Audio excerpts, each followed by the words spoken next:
جلدی جلدی کام کرو، پیغمبر خدا ہمیں ہی دیکھ رہے ہیں۔ چپ جاؤ ورنہ پیغمبر سلیمان کا لشکر تمہیں کچال دے گا۔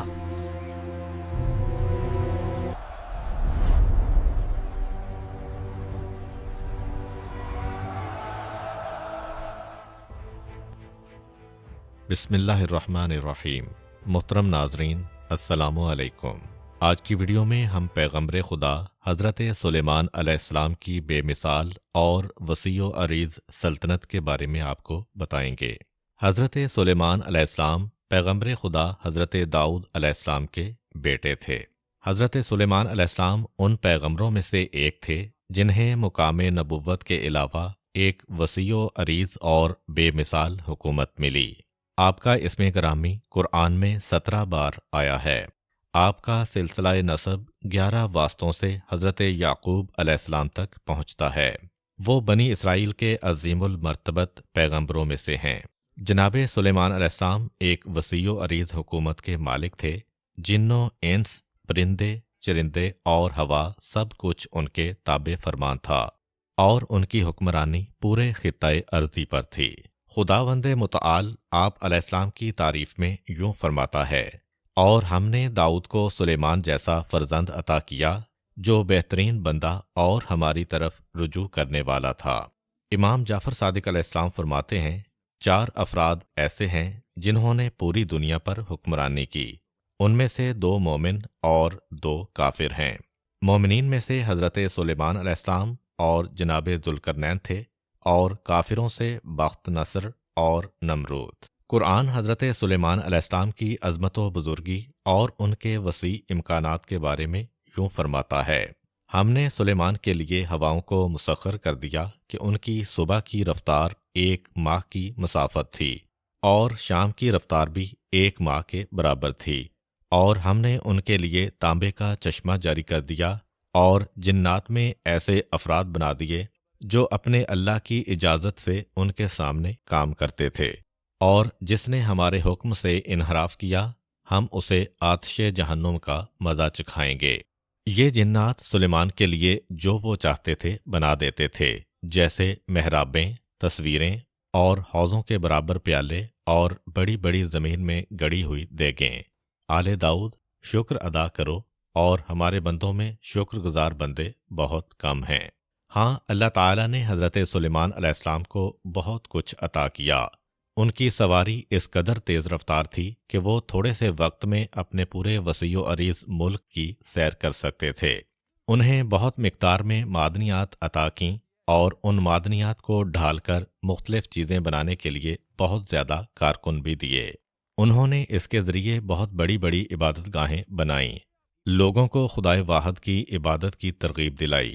ان کے پاس لشکریوں اور غریبوں کی دیکھ بھال کرنے کے لیے بہت زیادہ مکانات تھے۔ خداوند متعال نے ان عطیوں کے بارے میں انہیں شکر ادا کرنے کا حکم دیا۔ حضرت سلیمان علیہ السلام نے 13 سال کی عمر میں حکومت کی باغ ڈور سنبھالی، اور 40 سال حکومت کرنے کے بعد 53 سال کی عمر میں دنیا سے چل بسے۔ بعض روایات کے مطابق حضرت سلیمان علیہ السلام نے 712 سال کی عمر پائی۔ حضرت سلیمان علیہ السلام کا ظاہری و باطنی عظیم مقام بہت زیادہ وسیع و عریض اور بے نظیر تھا۔ حضرت داؤد علیہ السلام سال ہا سال اپنی قوم کو ہدایت کرنے میں مصروف رہے۔ عمر کے آخری حصے میں اللہ کی طرف سے ان پر وحی نازل ہوئی کہ اپنے خاندان سے اپنا کوئی جانشین اور وصی معین کرو۔ حضرت داؤد علیہ السلام کے مختلف بیویوں سے کئی ایک بیٹے تھے۔ ان کا ایک نوجوان بیٹا تھا۔ حضرت داؤد علیہ السلام اس بیٹے کی ماں کو بہت زیادہ عزیز رکھتے تھے۔ جب حضرت پر وحی نازل ہوئی تو اس کے بعد وہ اپنی اس بیوی کے پاس آئے اور کہا، اللہ تعالیٰ نے مجھ پر وحی نازل کی ہے کہ میں اپنے خاندان میں سے کسی کو اپنا وصی اور جانشین معین کروں۔ بیوی نے کہا، بہتر ہے کہ آپ کا جانشین میرا بیٹا ہو۔ جناب داؤد نے کہا، میرا بھی یہی ارادہ تھا، لیکن خدا کے حتمی و یقینی علم میں میرا وصی اور جانشین سلیمان ہے۔ خداوند متعال کی طرف سے حضرت داؤد علیہ السلام پر ایک اور وحی نازل ہوئی کہ میرا حکم پہنچنے سے قبل جلدی میں کوئی کام مت انجام دینا۔